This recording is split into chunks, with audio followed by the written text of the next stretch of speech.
اعوذ باللہ من الشیطان الرجیم بسم اللہ الرحمن الرحیم السلام علیکم ورحمۃ اللہ وبرکاتہ۔ آپ کا بہت بہت شکریہ،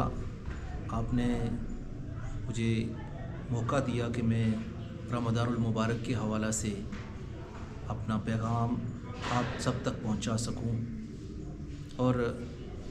اپنے حصے کا کردار ادا کر سکوں۔ معزز ناظرین، ہم سب کو اللہ کے فضل اور کرم کا شکر ادا کرنا چاہیے اور اس بات کا رب کے ہاں بہت زیادہ شکر ادا کرنا چاہیے کہ اس نے ہمیں اپنی برکتوں والا، خصوصی رحمتوں والا یہ مبارک مہینہ عطا فرمایا ہے۔ خالق کائنات اس مہینہ میں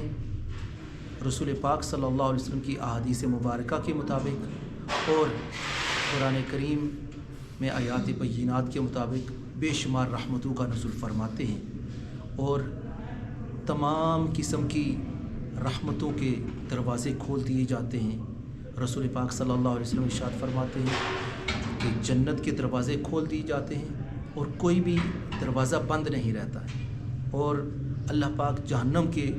دروازے بند کر دیتا ہے اور کوئی بھی دروازہ کھلا ہوا نہیں رہتا ہے۔ خالق کائنات جو بھی عبادت کرتا ہے، انسان اگر فرض عبادت کرے گا تو اس کا 70 گنا زیادہ اجر ملتا ہے، اور اگر کوئی نفلی عبادت کرتا ہے تو اس کا فرضوں کے برابر، فرائض نماز کے برابر، فرائض صدقات کے برابر اس کو اللہ پاک اجر عطا فرماتے ہیں۔ اور اس مہینہ میں روزوں کو فرض کر کے یہ حکمت ہم تک بتلا دی، ہم تک پہنچا دی کہ اگر کوئی ہمارے معاشرہ میں غریب مسکین کوئی ہے، بھوکا پیاسا ہے، تو اس کو یہ احساس، اس کا یہ سارا احساس ہمارے دلوں میں پیدا ہو کہ ہم بھی اس کی بھوک اور پیاس کو سمجھ سکیں اور اس کے ساتھ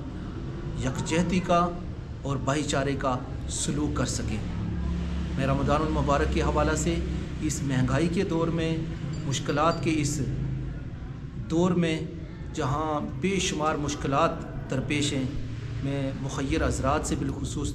التجا کروں گا، ان کو کہوں گا کہ وہ اپنے محلے کے قریبی رشتہ داروں میں سے اور قریبی محلے داروں میں سے، اور جہاں کہیں بھی ہو سکے، معذوروں، غریبوں اور مساکین کی اس رمضان میں بہت زیادہ خدمت کریں، ان کے حقوق ادا کریں، ان تک مال، اسباب، جانی اور مالی حوالہ سے ان کی مدد کریں۔ اور دوسری بات یہ کہ میں جمی احباب سے یہ دعا کرتا ہوں، ان کے حق میں دعا کرتا ہوں کہ اللہ پاک جمی احباب کی عبادتیں اپنی بارگاہ میں قبول فرمائے، اور جمی احباب اس رمضان کے مبارک مہینہ میں محنت اور کوشش کر کے دین کو سیکھنے کے لیے، دین کے روح کو سیکھنے کے لیے کوشش کریں، نماز کی پابندی کریں، نماز تراویح میں مساجد میں حاضر ہوں۔ اللہ تعالیٰ کی رحمتیں اور برکتیں نازل ہو رہی ہیں، اور ان رحمتوں اور برکتوں کو خوب سمیٹ کر اپنی دنیا بھی بہتر فرمائیں اور آخرت بھی بہتر فرمائیں۔ خالق کائنات ہمارے ملک پاکستان اور ملک کشمیر کی خیر فرمائے، ہمارے معاشرے پر اپنا خصوصی فضل و کرم نازل فرمائے، اور یہ ہمارے بھائی جو میڈیا کے ذریعے آپ تک ہماری آواز پہنچا رہے ہیں، ان کی اس کاوش کو قبول و منظور فرماتے ہوئے خالق کائنات ان کو عظیم اجر اور کثیر ثواب عطا فرمائیں۔ خالق کائنات ان کو اس مشن میں کامیاب فرمائیں۔ رسول پاک صلی اللہ علیہ وسلم نے ارشاد فرمایا، من صام رمضان ایمانا و احتسابا غفر له ما تقدم من ذنبه، کہ جو شخص ایمان اور احتساب کی حالت میں رمضان المبارک کے روزے رکھے گا، خالق کائنات اس کے تمام سابقہ گناہوں کو معاف فرما دیتے ہیں۔ اللہ پاک ہمیں صحیح معنوں میں، خوبصورت انداز میں، اہتمام کے ساتھ روزے رکھنے کی توفیق عطا فرمائے، اور کثرت کے ساتھ عبادت، ریاضت، نوافل، صدقات اور درود پاک پڑھنے کی خالق کائنات ہمیں توفیق عطا فرمائے۔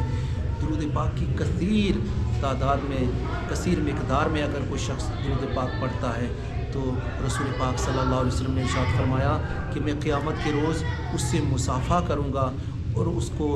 جنت میں اپنے ساتھ لے کر جاؤں گا۔ خالق کائنات ہمیں کثرت کے ساتھ اس مبارک مہینہ میں عبادت اور ریاضت کرنے کی توفیق عطا فرمائے۔ جہاں یہ حسین موقع ہے عبادت اور ریاضت کرنے کا، اللہ تعالی ہمیں اس بیش بہا قیمتی موقع سے، قیمتی وقت سے فائدہ اٹھانے کی توفیق عطا فرمائے۔ میں بہت شکر گزار ہوں وادی بنا ڈیجیٹل چینل کا۔ اللہ تعالیٰ ان کو کامیاب فرمائے اور ان کو اس مشن میں اپنی خصوصی برکتوں سے نوازے۔ والسلام علیکم ورحمۃ اللہ وبرکاتہ۔